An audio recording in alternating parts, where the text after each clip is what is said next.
ఒక గ్రామం అభివృద్ధి చెందాలంటే కనీస మౌలిక సదుపాయాలు ఉండాలి. కానీ గిడిజం గ్రామ పరిస్థితి చూస్తుంటే అభివృద్ధి అనేది కేవలం కాగితాలకే పరిమితమైందా అనే సందేహం కలుగుతుంది. దశాబ్దాలుగా ప్రజలు ఎదురుచూస్తున్న సమస్యలు నేటికి పరిష్కారం కాకపోవడంతో స్థానికులు తీవ్ర ఆగ్రహం వ్యక్తం చేస్తున్నారు. కాకినాడ జిల్లా రౌతులపూడి మండలం గిడిజం గ్రామంలో డ్రైనేజీ లేకపోవడం వలన రోడ్డుపై నిలిచిన మురికి నీటి వల్ల రోడ్లు ఇప్పటికే పాడవగా ఆ రోడ్డులోనే భారీ వాహనాల రాకపోకలతో పరిస్థితి మరింత దారుణంగా మారింది.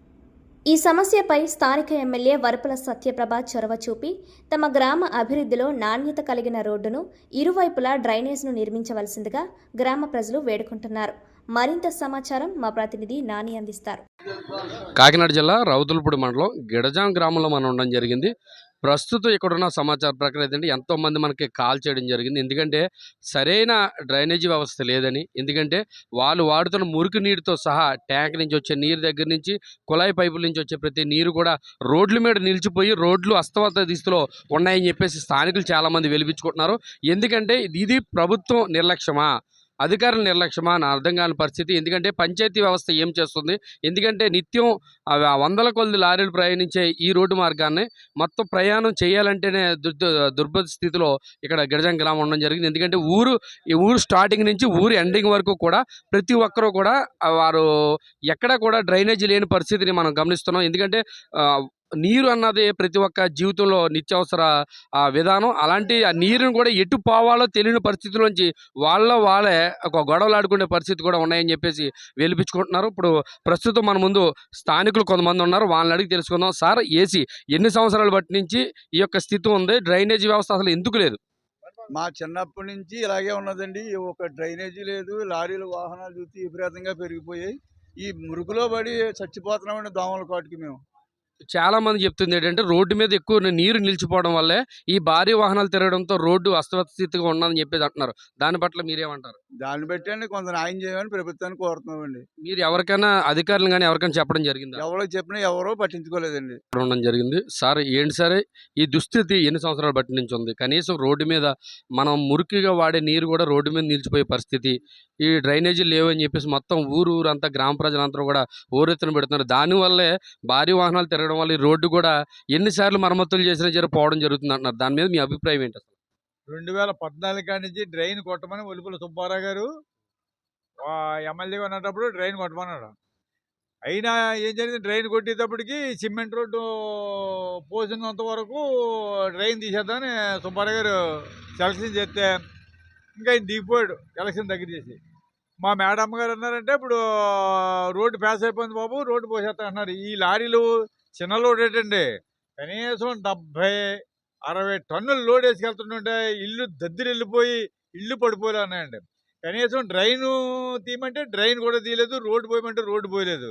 చిన్న ప్యాచ్ వర్క్లు అంటే పోతున్నారు. మళ్ళీ మర్నాడే 60 టన్నుల లోడు ఎక్కపోతే బద్దలేసిపోతుందంట రోడ్డు. అంటే ఇక్కడ ఉన్న ప్రజలు, రోడ్డు పక్కన ఉన్న నివాసం చేస్తున్న ప్రతి ఒక్కరు కూడా మాకు తెలిపిన విషయం ఏంటంటే, మేము వాడిన మురికి నీరు కూడా రోడ్డు మీద తప్ప వేరే మార్గం వెళ్ళే పరిస్థితి లేదు. దానివల్ల కూడా మాకు దోమల బెడదతో పిల్లలు కూడా రోగాలు వచ్చి ఇబ్బంది పడే పరిస్థితి కూడా ఉందంటున్నారు. దానికి మీ సమాధానం? యాక్చువల్గా చెప్పాలంటే ఆ డ్రైన్ పక్కనే మామూలుగా మాకు ట్యాంక్ వాటర్ వెళ్తుందండి ఇళ్లలోకి. అది కూడా మేము తాగుతున్నాం. రోడ్లో ఉన్న నీరు మురికి నీరు తాగుతున్నాం, ట్యాంకులో వచ్చి మురికి నీరు తాగుతున్నాం. మేము ఎక్కడికి పోనకి దాటలేదండి. ఆ డ్రైన్ పక్కనే ఉంది మామూలు డ్రైన్, మురికి నీరు వెళ్తుందండి. ఆ మురికి నీరు కింద గొట్టాలు ఉన్నాయండి. అవి గొట్టాలు ఈ లోడికి బత్తలేసిపోయి ఆ మురికి నీరు అందులో పోతుంది. ఈ విషయాన్ని ఒక ఎక్స్ సర్పంచ్గా, ప్రజానాయకుడిగా మీరు అధికారుల దృష్టికి తీసుకెళ్ళడం జరిగిందా? వారి స్పందన ఏ విధంగా ఉంది? మేము మేడమ్ గారి దృష్టి తీసుకెళ్ళామండి. అమ్మాయి ఇలాగ రోడ్లు మేడం గారు అంటే మా ఎమ్మెల్యే సత్యప్రభ రాజా గారికి ఇలా రోడ్డు మరి 60 టన్నులు 70 టన్నులు బడి పిల్లలు కూడా అంటే మొన్న ఒక 2 గంటలు గ్యాప్ ఇచ్చారండి. పొద్దుటే 7 గంటల నుంచి 9 గంటల వరకు తిరగొద్దని, సాయంత్రం 4 గంటల నుంచి 7 గంటల దాకా తిరగొద్దని ఒక మంచి పని చేశారండి. కొంత ప్రశాంతం అయిందండి. లేకపోతే ఉట్టు బాబులు బొగులు పడ నిద్ర లేకుండా ఉండడం. అంటే రోడ్డు పక్క ఉన్న వాళ్ళకి, కొంచెం దూరంగా ఉన్న వాళ్ళకి అయితే పర్లేదు నిద్ర ఆడుతుంది. 4 ఎమ్మెల్యే అంటే 4 పర్యావరణాలు కూడా మీరు ఒక సీనియర్ నాయకుడిగా చెప్పడం జరిగింది. ఒలుపుల సుబ్బారావు గారికి చెప్పామండి, పర్వత ప్రసాద్ గారికి చెప్పామండి, తర్వాత మా సత్యప్రభ గారు చెప్పండి, ఎవరు స్పందించలేదండి, ఎవరు పట్టించుకోలేదండి ఈ గ్రామాన్ని. అలాగే ఈ అధికారులు ఇప్పుడు ఉన్న సెక్రటరీ గారు కానీ లేదా ఎంఆర్ఓ గారు కానీ ఎవరైనా స్పందన ఏ విధంగా ఉంది? ఏ విధంగా అండి చెప్పడం చెప్తాండి. మామూలండి ఎస్ఐ గారు కూడా పాపం ఈ రోడ్లు ఇలా ఉన్నాయి, మామూలు పడపడమంటున్నాను ఆయన కూడా అంటున్నాడండి. అన్నీ ఎవరు పట్టించుకోలేదండి. డ్రైనేజీకి వినియోగించడానికి గల అభ్యంతరాలు ఏంటంటారు? అలాగని నేను పంచాయతీ ప్రెసిడెంట్ ఉన్నప్పుడు సుబ్బారావు గారు కుట్టమన్నారండి. ఆ పంచాయతీ నిధులు ఏమన్నారంటే, అలా కాదు కాలనీలో కొన్ని రోడ్లు ఎస్సీపేటలో రోడ్లు పోతేనే కానీ కుదరదు, ముందు ఈ డ్రైన్ ఆపి ఆ రోడ్లు పోయమన్నారండి. ఆ రోడ్లు పోసానండి.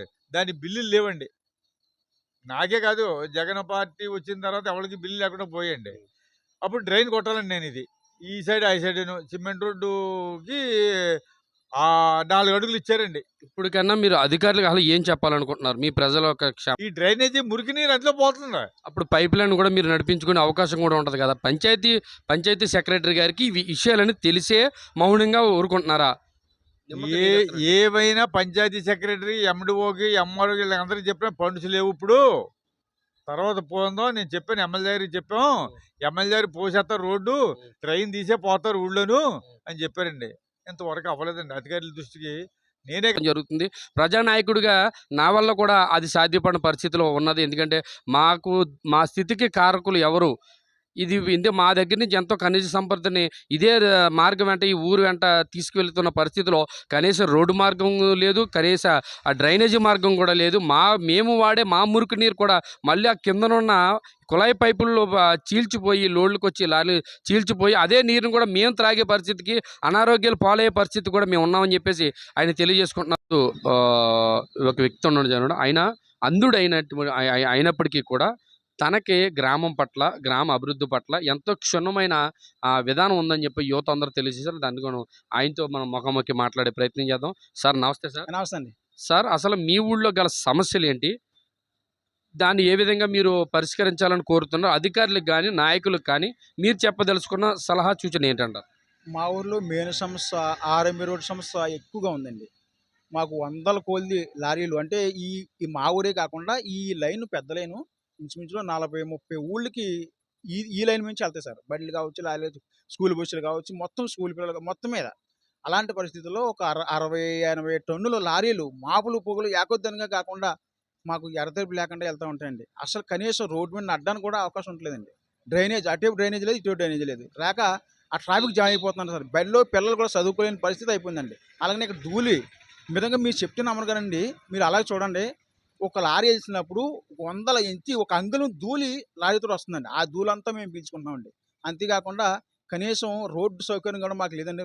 చాలా సిమెంట్ రోడ్లు కూడా ఇంకా మా ఊరికి మొత్తానికి సిమెంట్ డ్రైన్ అనేది లేదండి. ఒకే ఒక డ్రైన్ ఉంది అంతే, కొత్త ఊళ్ళు తప్ప ఎక్కడ డ్రైనేజ్ లేదు సార్. ఒకటి మా ఊళ్ళో ఒక హాస్పిటల్ కట్టారండి.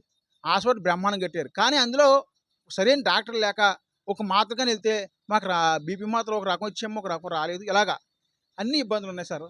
అయితే మీరనేది ఏంటంటే జగన్ ప్రభుత్వం టైంలో రైతు భరోసా కేంద్రం కానీ లేకపోతే మీకు ప్రాథమిక వైద్యశాల కానీ ఇవన్నీ కూడా ఏర్పాటు చేయడం, సచివాలయం అన్నీ ఏర్పాటు చేయడం. కానీ అవన్నీ ఆరోగ్య కేంద్రం ఏర్పాటు చేసిన అందులో సరైన వసతులు లేవని అంటున్నారా? అవును, వసతులు లేవండి. అంటే వసతులు అంటే డాక్టర్లు లేరండి అక్కడ. డాక్టర్ లేరు, సరైన మందులు అంటే పంటలు కూడా నాశనం అవుతుందని చెప్పేసి రైతులు చాలా మంది ఉంటున్నారు. పంటలు ఏ విధంగా నాశనం అవుతున్నాయి? అంటే ధూళి వల్ల పంటలు బాగా నాశనం అయిపోతున్నాయండి. దిగుబడి తక్కువైపోతుందండి. ఎందుకంటే లారీలు వెళ్ళడం వల్ల ఈ బూడిద లాంటి ఒక ఒండ్రి ఆ పంటను పడేస్తుందండి. దానివల్ల పంటలకు వచ్చే దిగుబడి తగ్గిపోగా మళ్ళీ ఆ పంటలకు ఏ రకరకాల తెగులు వ్యాపించి అధికారుల దృష్టికి రోడ్డు విషయంలో కానీ డ్రైనేజీ విషయంలో కానీ మీరు తెలియపడడం జరిగింది. వారి స్పందన ఏ విధంగా ఉంది? చాలాసార్లు ప్రజాప్రతినిధులతో మాట్లాడాం సార్. సర్పంచ్ గారి ద్వారా అనేక మందిని అడిగాం. అడిగితే సొంతలో అయిపోతుంది, రేపు అయిపోతుంది, మాపు అయిపోతుంది, లేకపోతే రేపు పండుగలుగానే అయిపోతుందని చెప్పేసి ఆర్ఎంబి సుబ్రాజ్ గారు చెప్పడం జరిగింది. అలానే ఎమ్మెల్యే గారికి ఏ ఎమ్మెల్యే గారు అంటే ఏ పార్టీ ఎమ్మెల్యే వచ్చినప్పుడు కూడా ఇదే సంస్థ మేము చెప్పుకుంటున్నాం సార్. చెప్పుకున్నప్పటికీ కూడా మరి అది అయిపోతుంది, మేము గ్రాంట్తో మాట్లాడాము. దీనికి సంబంధించి ఆర్ఎంబి రోడ్డు సరైన వసతితో ఉంటే అంటే సుమారుగా 100 టన్నుల లారీలు వెళ్ళిన డ్రైనేజ్తో కూడిన ఆర్ఎంబి రూట్ ఖచ్చితంగా ఉంటే మాకు ఉన్న సమస్యలన్నీ ఆటోమేటిక్గా సంస్కారం అవుతాయి. సమస్యలు మీరు ఏం గుర్తించారు? మీకు తక్షణమే చేయవలసిన పనులు ఏమున్నాయి? మాకు సచివాలయం ముఖ్యంగా సచివాలయ సిబ్బంది ఎవరో లేరండి. డిజిటల్ అసిస్టెంట్ లేడు. రైతులు కావాల్సినోడు ఒక వైద్య శిబిరంలో మన మందుల కేంద్రంలో ఒక డాక్టర్ లేరు, పెద్ద డాక్టర్ లేరు. తర్వాత బోల్డ్ ఇబ్బందులు పడుతున్నామండి. రోడ్డు ఎడల్పు లేక 400 లారీలు తిరగడంలో మనుషులు కూడా ప్రమాదాలు జరుగుతున్నాయి. దాని మూలంగా రోడ్డు డబుల్ రోడ్ చేయమని పెట్టాము. దానికి ఎవరు స్పందించలేదు. డ్రైనేజీ పెద్ద రోడ్డు అవ్వాలండి. లారీలు కొద్దిగా ఆఫ్ చేస్తే ప్రజలు సురక్షితంగా ఉండగలరు. డ్రైనేజ్ కానీ రోడ్డు ఎలా ఉందనుకుంటున్నారు? ఇదైతే 20-30 సంవత్సరాలు పెట్టి ఉందండి. ఎప్పటికీ అవ్వలేదు. ఈ ప్రభుత్వం వచ్చి ఏ ప్రభుత్వం వచ్చినా ఏది పట్టించుకోలేదు. అయితే మనుషులు చచ్చిపోవడం మామూలు, అన్ని ధూళి పెట్టాడు. ఈ రోడ్డు ఇళ్ళ వాళ్ళు అందరూ దూకర పెట్టాడు, చచ్చిపోవడం అది ఖాయం. మీరు నీటి సంఘం ప్రెసిడెంట్గా ఉన్నారు కదా, అయితే ఈ రోడ్డు పక్కన ఉన్న ఇరువైపులు ఉన్న పంటలన్నీ నాశనం అవుతున్నాయి లేదా దిగుబడి తక్కువ వస్తున్నాయని చెప్పేసి ప్రజలు అంటున్నారు. దానిపై మీ స్పందన ఏంటండి? అది స్పందన ఏంటంటే రైతులు దెబ్బతింటున్నారు, అది వాస్తవం. కానీ వాస్తవాన ప్రజలు నాయకుల దృష్టికి తీసుకెళ్ళి ఎవరో పట్టించుకోలేదు సార్. ఇప్పుడు ఇలాగా పర్యావరణానికి నాశనమైన వాటికి రైతు భరోసా కేంద్రం ఉంది. అందులో నమోదు చేసుకుంటే నష్టపరిహారం రావడం జరుగుతుంది. ఆ విషయం మీ ప్రజలకు తెలుసా? ఏమీ రాలేదండి. రూపాయి ఎవరికి వచ్చిన దాఖలాలు లేవు సార్. మీరు అప్లై చేసుకున్నారు ఆ విధంగా? అప్లై అంటే ఆయన రైతు భరోసా కూడా వస్తున్నాడు, మీకు ఆన్లైన్ చేసి పెట్టాము, మీకు ఎప్పుడైనా నష్టపోతే వస్తాయని చెప్పారు. నా పేరు తండ్రిపూడి సత్యనారాయణ అండి. కాకినాడ జిల్లా గిడిజాం గ్రామం అండి. అయితే అది రౌతులపూడి మండలం అండి. మాకు నేషనల్ హైవే 9 కిలోమీటర్ల దూరం ఉందండి ఇక్కడికి. అయితే ఈ రోడ్డు చాలా అస్తవ్యస్తంగా ఉంటుంది. గత 20-30 సంవత్సరాల నుంచి కూడా ఎంతమంది నాయకులు వచ్చినా సరే, ఎన్నిసార్లు మొరపెట్టుకున్నా సరే ఈ రోడ్డు వంక చూడడం కానీ లేదా దీన్ని బాగు చేయడం కానీ లేదు.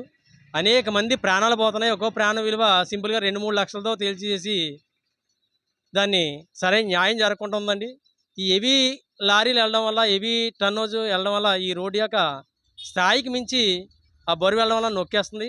సరైన నాణ్యమైన రోడ్లు కూడా అసలు వేసినా సరే చిన్న చిన్న మరమ్మతులు చేసి అసలు రోడ్డు అన్నది 20 సంవత్సరాలు ఒకసారైనా వేసారా? 20 సంవత్సరాలు వేసారండి. వేసినా సరే సరైన రోడ్డు వేసారా, మరమ్మతులు చేశారా? మీరు క్లారిటీ చెప్పాలి. మరమ్మతు వేసారండి. అంటే ఈ మధ్యన గుంటల పూడ్చే కార్యక్రమంలో వేసారు, కానీ వేసిన ఒక 5-6 నెలలు కూడా రావట్లేదండి. అది సరైన క్వాలిటీ కూడా మెయింటైన్. మీ గ్రామంలో గల ప్రధాన సమస్య అంటే మీరు ఏం చెప్పదలుచుకున్నారు? మా గ్రామంలో ప్రధాన సమస్య రోడ్లు అండి, డ్రైనేజీలు.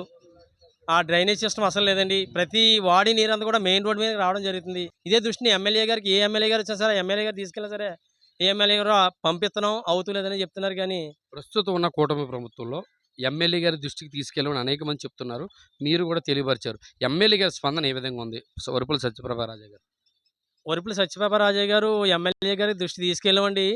అయినప్పటికీ వేస్తున్నాం అవుతుంది అంటున్నారు, కానీ ఇప్పటికి వచ్చి 2-3 సంవత్సరాలు అవుతుంది, కానీ ఈ పరిస్థితి కూడా ఇలాగే ఉందండి. మరి ఒకసారి కరెంట్ పోయిందంటే 2-3 సార్లు తాగడానికి మంచిలు కూడా లేని పరిస్థితి ఇక్కడ. అయితే స్థానికులు చెప్పిన వివరాల ప్రకారం ఏంటంటే సత్యప్రభ రాజా గారి మీద మాకు అవగాహన ఉంది, కానీ ఆవిడ చేస్తుందని నమ్మకంతో ఇంకా మేము ఉన్నాం. ఎందుకంటే కూటమి ప్రభుత్వం వచ్చి 2 సంవత్సరాలు గడుస్తున్నా సరే మా ఇంకా ప్రపోజల్లో ఉందన్న వార్తలు మేము వినిపిస్తున్నాం అని అంటున్నారు. అయితే ఇక్కడ ప్రధానంగా డ్రైనేజీ, అలాగే నాణ్యతతో కూడిన, అంటే ఈ లోడులకి తట్టుకుంటే, అంటే 100 లారీలు వెళ్తున్నాయి, ఎందుకంటే భారీ లోడులతో వెళ్తున్నాయి కాబట్టి నాణ్యమైన రోడ్డుని హైవే లైన్కి ఎటువంటి సిస్టమ్స్ వర్తింతాయో అటువంటి వాటితో రోడ్డు వేయవలసిందిగా స్థానికులు కోరుతున్నారు. అలాగే మేము వాడిన మురికి నీరు కూడా రోడ్డు మీద ఉంటుందంటున్నారు కాబట్టి దానికి సంబంధించిన డ్రైనేజీ వ్యవస్థను కూడా ప్రారంభించాలని చెప్పేసి వారు కోరుకుంటున్నారు.